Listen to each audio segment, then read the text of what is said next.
नमस्कार, आप देख रहे हैं आपका अपना चैनल भिवानी हलचल खबरों के संग में मैं हूं मनोज कुमार। आइए डालते हैं नजर आज के समाचारों पर। भिवानी में अंतर्राष्ट्रीय गीता जयंती के अवसर पर आयोजित 3 दिवसीय जिला स्तरीय समारोह का शुभारंभ कृषि मंत्री श्री जेपी दलाल द्वारा किया गया। इस अवसर पर प्रशासनिक अधिकारियों के सानिध्य में जहां स्कूली बच्चों द्वारा एक से बढ़कर एक सांस्कृतिक कार्यक्रमों की प्रस्तुति दी गई, वहीं प्रबुद्ध वक्ताओं द्वारा गीता ज्ञान की जानकारी भी विस्तार से दी गई। इसके अलावा अनेक विद्यालयों के साथ साथ विभागों द्वारा स्टॉल्स लगाई गई, जहां प्रणामी मंदिर की टीम्स द्वारा सभी श्रद्धालुओं के लिए खान पान की व्यवस्था के लिए भी एक विशेष स्टॉल का आयोजन किया गया। वहीं मंच के माध्यम से भिवानी के प्रसिद्ध कवि विजेंद्र गाफिल की पुस्तक गीता ज्ञान का विमोचन भी हुआ। 3 दिवसीय गीता जयंती समारोह का शुभारंभ हवन यज्ञ व वैदिक मंत्रों के साथ हुआ। खास बात यह रही कि इस दौरान हर विभाग व संस्था के स्टॉल घास फूस से एक जैसी झोपड़ी में बनाई गई थी, जिससे मिनी क्यूबा भिवानी में मिनी सूरजकुंड और ठेठ हरियाणा की झलक देखने को मिली। इस अवसर पर कृषि मंत्री जेपी दलाल ने पूरी दुनिया गीता के ज्ञान और हमारी संस्कृति को अपनाने की बात कही। ऐसे में नई पीढ़ी को इससे अवगत करवाने को जैसे आयोजन जरूरी है। उन्होंने कहा कि झोपड़ियों में बनाने वाले स्टॉल हमारे ग्रामीण परिवेश को झलक दर्शाती है। उन्होंने किसान आंदोलन खत्म होने पर कहा कि कोरोना की दूसरी लहर के चलते पूरी दुनिया में विकास थम गया था और किसान आंदोलन के चलते पिछले 1 साल से सरकार का पूरा ध्यान इसी ओर रहता था। अब हरियाणा में विकास दोगुनी गति से होगा और सरकार जनहित व किसान हित में कार्य करेगी। आज हमारे शहर, जिसको छोटी काशी भी कहते हैं, भिवानी में अंतर्राष्ट्रीय गीता महोत्सव की शुरुआत की। सुबह हवन यज्ञ से, वेद मंत्रों से इसकी शुरुआत हुई। बाद में बच्चों ने सांस्कृतिक कार्यक्रम दिखाए और कलाकारों ने अपनी बीन पार्टी है या दूसरों ने अपने कार्यक्रम दिखाए और सारे जितने ये पंडाल लगे हैं तरह तरह के, इनका मैंने अवलोकन किया। और इस तरह के कार्यक्रम करने से हमारे आने वाली पीढ़ी को, बच्चों को हमारी संस्कृति की, हमारी विरासत की और जो हमारे पूर्वजों के ज़माने में भगवान श्री कृष्ण ने युद्ध के समय में गीता का उपदेश दिया था, वो आज भी सार्थक है।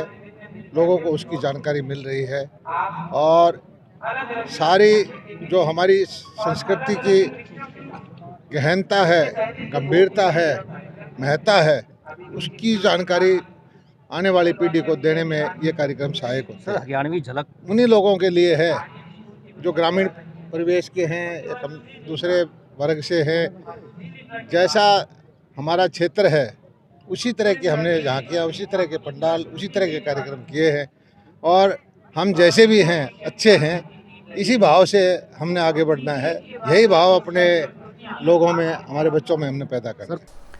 HCMS चिकित्सकों द्वारा सोमवार को की जाने वाली प्रस्तावित हड़ताल को 31 दिसंबर तक स्थगित कर दिया गया है। हालांकि इसके लिए स्वास्थ्य विभाग की पूरी तैयारियां भी हो गई थी। प्राप्त जानकारी के अनुसार स्वास्थ्य मंत्री द्वारा आश्वासन दिए जाने के बाद इस हड़ताल को 31 दिसंबर तक स्थगित कर दिया गया है। इस बारे में मुख्य चिकित्सा अधिकारी डॉक्टर रघुवीर सांडेलिया ने बताया कि सोमवार को HCMS चिकित्सकों द्वारा हड़ताल की घोषणा को ध्यान में रखते हुए स्वास्थ्य विभाग के निदेशालय के आदेशानुसार सभी प्रबंध पूरे कर लिए गए हैं। उन्होंने बताया कि हड़ताल पर जाने वाले चिकित्सकों की मुख्य मांग उनके कैडर से संबंधित है, जिसके लिए स्वास्थ्य निदेशालय को सूचित भी कर दिया गया है। वहीं सामान्य अस्पताल में किसी भी प्रकार की आने वाली बाधा को दूर करने के लिए NHM चिकित्सकों की ड्यूटी भी लगा दी गई है, ताकि अस्पताल की OPD को सुचारू रूप से चलाया जा सके। वहीं उन्होंने बताया कि ओमिक्रॉन महामारी को देखते हुए हड़ताल पर जाने वाले चिकित्सकों से अपील की जा रही है कि यह समय हड़ताल करने का नहीं है, उनकी समस्याओं का शीघ्र समाधान करवाया जाएगा। डायरेक्टर महोदय का DO लेटर आया था और सभी सिविल सर्जन को आदेश दिए थे कि हम उनकी मीटिंग करें और उनको समझाएं कि तुम्हारी जो HCMS के डॉक्टरों की जो मांग है वो गवर्नमेंट सीरियसली कंसीडर कर रही है और इस समय हमें ओमिक्रॉन और कोविड की महामारी को देखते हुए ये सरकार को कुछ समय देना चाहिए।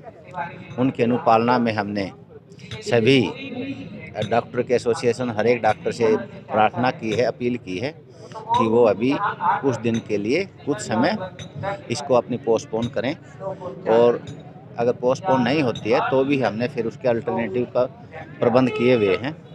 प्रबंध में हमने एनएचएम के जो डॉक्टर हैं उनकी ओपीडी में ड्यूटी लगाई हुई है और सरकार जैसे दिशा निर्देश देगी उनकी अनुपालना हम करवाएंगे, क्योंकि वो कहते हैं कि एसएमओ डायरेक्ट लेने से जो प्रमोशन उनके लाइफ में एक ही बार होता है। तो इनकी जो डिमांड है वो सरकार उसको महत्वता देते हुए कंसीडर कर रही है। ये मैसेज हमने एचसीएमएस के सभी डॉक्टरों को दे दिया है और आशा करते हैं कि वो समझ जाएंगे, और फिर भी अगर नहीं होया तो हमने अल्टरनेटिव कर रखा है। एनएचएम के जो डॉक्टर हैं, स्कूल हेल्थ के डॉक्टर हैं, उनसे हम काम चलाएंगे। महाराजा सूरसेन ने सदैव समाज की भलाई के लिए कार्य किया और हमें उन्हीं के दिखाए गए मार्ग पर चलना चाहिए।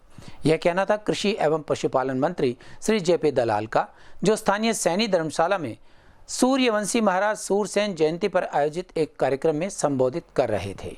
इस अवसर पर नगर के अनेक गणमान्य व्यक्तियों ने पहुंचकर इस कार्यक्रम में शिरकत की। स्थानीय सैनी नगर स्थित सैनी धर्मशाला में आयोजित की गई महाराजा सूरसैनी जयंती समारोह आयोजित करने के बारे में सुरेश सैनी ने बताया कि महाराजा सूरसैनी जयंती में प्रदेश के कृषि मंत्री जेपी दलाल ने बतौर मुख्य अतिथि शिरकत की और कार्यक्रम की अध्यक्षता विधायक घनश्याम सर्राफ ने की। वहीं जिला अध्यक्ष शंकर धूपड़, नगर परिषद चेयरमैन रण सिंह यादव ने बतौर विशिष्ट अतिथि शिरकत की। इस अवसर पर पहुंचे कलाकारों द्वारा अनेक सांस्कृतिक कार्यक्रम का आयोजन भी किया गया। गिरी आश्रम के महंत डॉक्टर अशोक गिरी महाराज, हनुमान जोड़ी धाम मंदिर महंत चरणदास महाराज के सानिध्य में मनाई गई जयंती कार्यक्रम में सैनी समाज प्रतिनिधियों व मुख्य अतिथि द्वारा अनेक खिलाड़ियों को सम्मानित किया गया। वहीं कार्यक्रम में महाराजा सूरसैनी की शिक्षाओं को पालन करते हुए प्रसाद वितरण भी किया गया।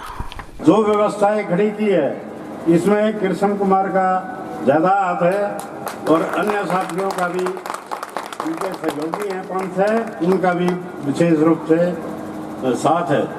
आज समाज को एक भाई कह रहे थे कि भाई हमने कोई धर्मशाला बनाई और 29 धर्मशालाओं से हमने इकट्ठे करके और बच्चों को खड़ा करने का काम किया। आप ये निश्चित मान लो कि आपके लिए व्यवस्थाएं तो हम बना के दे देंगे, लेकिन हम बच्चों का फ्री पढ़ाने का संकल्प लें तो तभी जाके हमारे समाज की उन्नति होगी। और इसमें सैनी तो है ही मुख्य रूप से, लेकिन यहाँ पे पंजाबी वर्ग भी है, हरिजन वर्ग भी है और चमार वर्ग भी है। तो इस टाइप से सभी वर्गों को साथ लेकर उनको निःशुल्क शिक्षा देने की बात हम करें। आज थोड़ा सबसे पहले तो मैं आपसे एक क्षमा याचना करता हूँ कि वहाँ आने में थोड़ी देरी हुई, क्योंकि सरकारी कार्यक्रम था। आज से बड़ा शहर के अंदर अंतर्राष्ट्रीय गीता महोत्सव का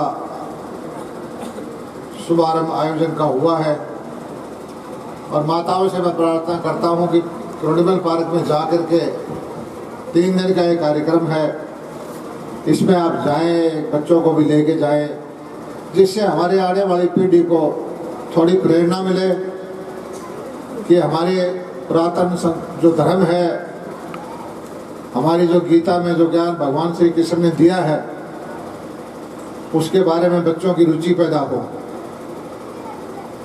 और जो आप लोगों ने ऐसे आयोजन किया है महापुरुषों की याद में, समाज के हर वर्ग से महापुरुष हुए हैं, चाहे वो अग्रवाल समाज हो, राजपूत समाज हो, ब्राह्मण समाज हो,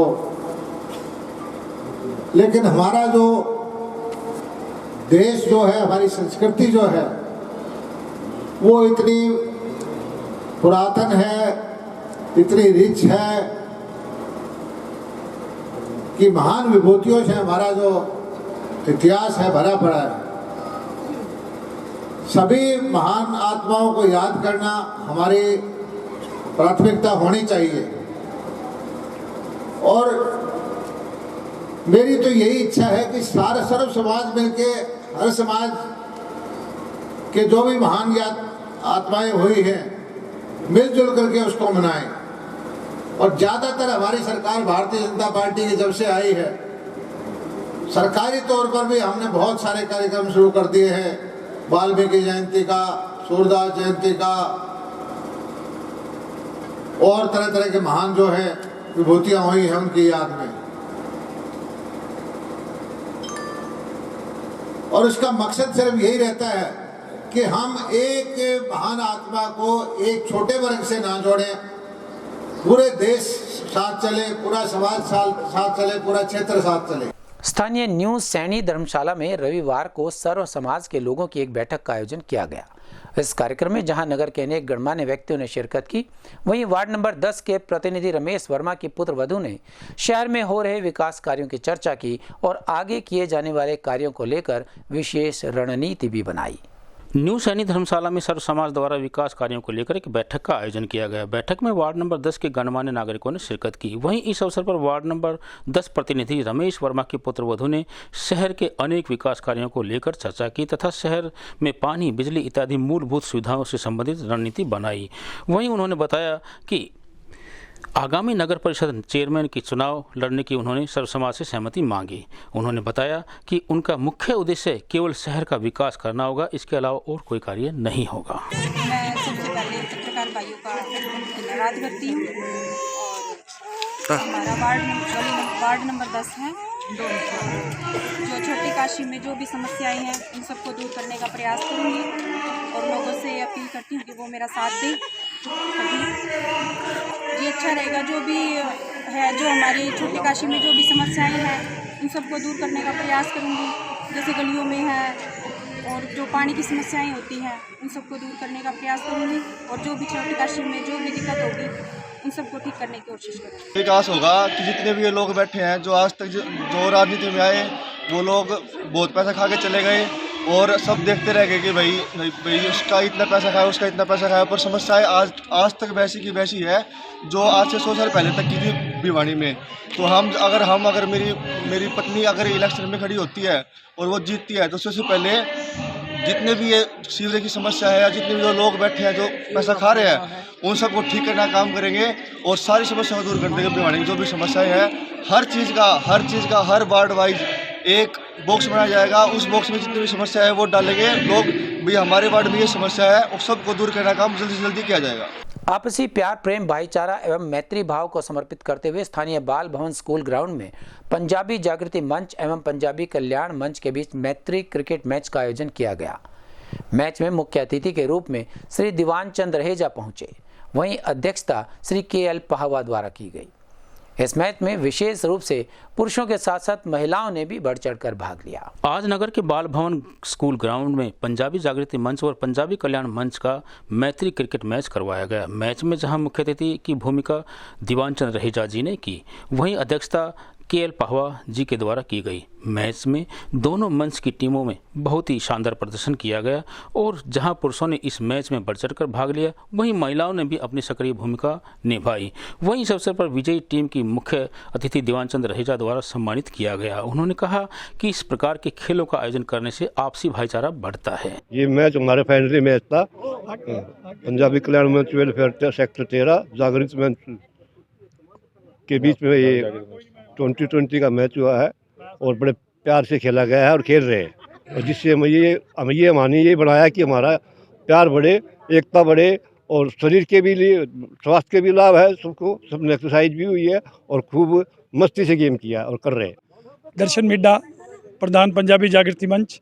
आज ये जो मैच हो रहा है पंजाबी जागृति मंच वर्सेस पंजाबी कल्याण मंच बाल भवन पब्लिक स्कूल के अंदर, इसके अंदर दोनों टीमें 20-20 ओवर का मैच है और दोनों टीमें भाईचारा स्थापित करने के लिए दोनों टीमें इस क्रिकेट मैच खेल रही हैं। इसके अंदर पंजाबी जागृति मंच के अपने सदस्य और पंजाबी कल्याण मंच सेक्टर 13-23 उसे सुनील चावला जी प्रधान हैं, वो उनकी दोनों टीमें खेल रही हैं और ये भाईचारे के लिए मैच है और एक पिकनिक टाइप मैच है कि यहाँ आकर सारी फैमिली एंजॉय कर सकें और मैच का पूरा आनंद ले सकें। पंजाबी जागृति मंच और पंजाबी कल्याण मंच के मध्य बहुत अच्छा सौहार्दपूर्ण मैच खेला जा रहा है।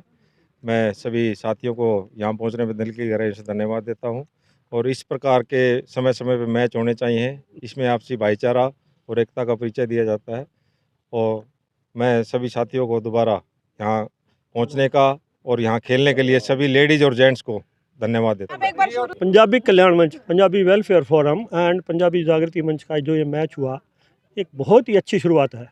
ये एक आइडिया हमारे दर्शन लाल मिड्डा जी का था। उन्होंने बताया कि ऐसा मैचेस हम कराते रहते हैं, तो मैंने कहा क्यों ना शुरुआत हम लोगों के बीच से की जाए।